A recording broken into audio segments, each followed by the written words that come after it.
Alright guys, hi, it's Ellis here, I'm back. And I'm sorry for lying to you, but I decided to continue that Factor series. I find it really good to give you info, and I'm hoping to one day discuss with a lot of you guys on these topics. Get ideas to do some videos from these topics, because you do really need to think about what you're doing and what you're having to deal with. And as I said, this is all zombie oriented situation. So, we're on Factor 5 with the Factors 3 vid, and I might be wrong on that. So, if you want to check, go check. Kudos to you. You get cookie points that are fake.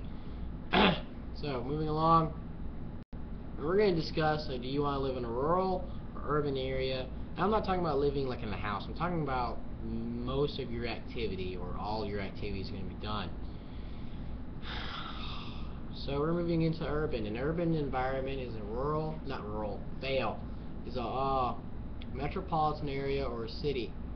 And pros for a city is you got a very defensible position if you can get it done real quick. You got a lot of food and water at the start off. Law and order is going to last a little bit longer there. You're going to have military support. God. Higher population.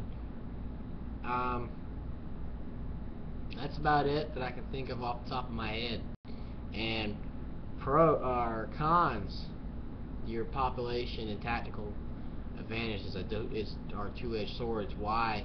Because when the zombies take over, or the military, or the people in the area just didn't take a quick enough place to get all of these defensive positions ready, you're going to get hit with the zombies pretty hard and fast.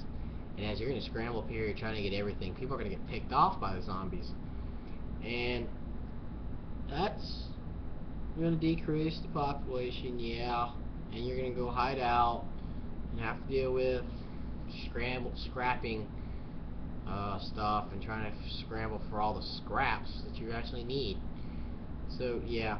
And in case y'all didn't know, with y'all's water supply, it's only going to be good till electricity runs out. Why?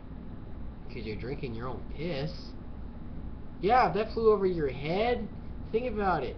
The water that goes into the place where you get your new water is a water treatment plant, and that treatment plant sticks water from your toilet back into your sink. You're basically drinking your own piss. Yeah. You hope that light bulb's clicking in there, ain't you? Yeah, that's going. Oh my God! I'm drinking my own urine. Too bad. You should really think about where you're living. Honestly, you should know where you get your water from.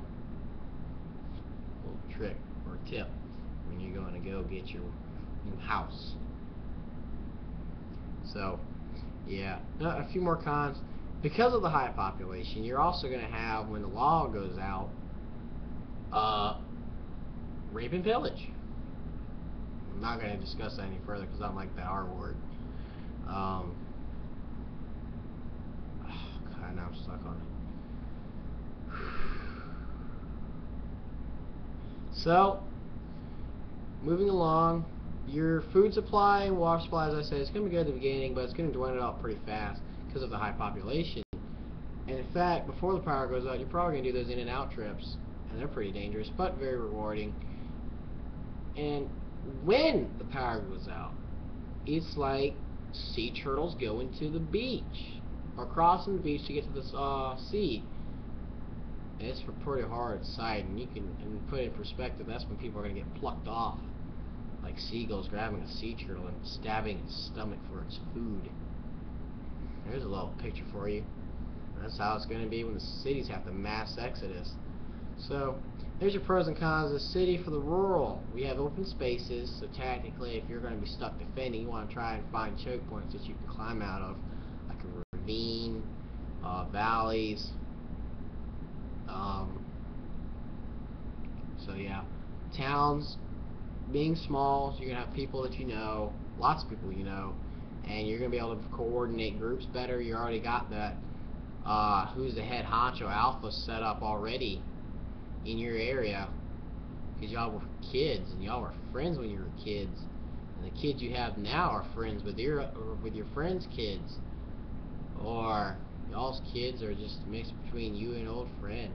For some of those people that lasted that long and just wanted something more. Anywho, moving along. The cons with that is we don't have an adequate food and water supply off the start, because y'all's piss is in our rivers. Y'all's chemicals, byproducts, waste in our rivers, and when the power goes out, it's really going to make those rivers impossible for us to drink. But we can counter that with the lakes and ponds we have. In fact, northeast United States is the land of 1,000 lakes. Why? Because that's just how they are. They have thousands of them, possibly a million or two. So that's that. Still moving in the cons. I'm trying to think. There's not a lot of help for us. Once a group starts getting overrun, we're pretty much on our own. There's nothing really to help us back up. There's no random hero jumping out of a window saying, "Come in, I'll cover your escape." It's just somebody, it's a whole group in a circle, firing off rounds, and when the rounds run out, they go down to their knives or their machetes or their swords, and it turns into the last stand the Romans had at Cannae when Hannibal slaughtered 80,000 soldiers in 6 hours. That's what's going to happen to if you can't move fast enough in a rural environment. So you have to have speed or mobility, really, to get around. I know I got a lot more to say. I just can't think of it, and I got time to do this in. I'm not going to sit here and bore y'all with. So I'm going to conclude this video right here. If y'all got any ideas, be a gentleman or very ladylike with your comments. We don't need no trollers, because we all know trolls are bad, and they just make our videos look bad when they're not. So again, I bid you adieu. Take care, hydrate, keep your mind straight.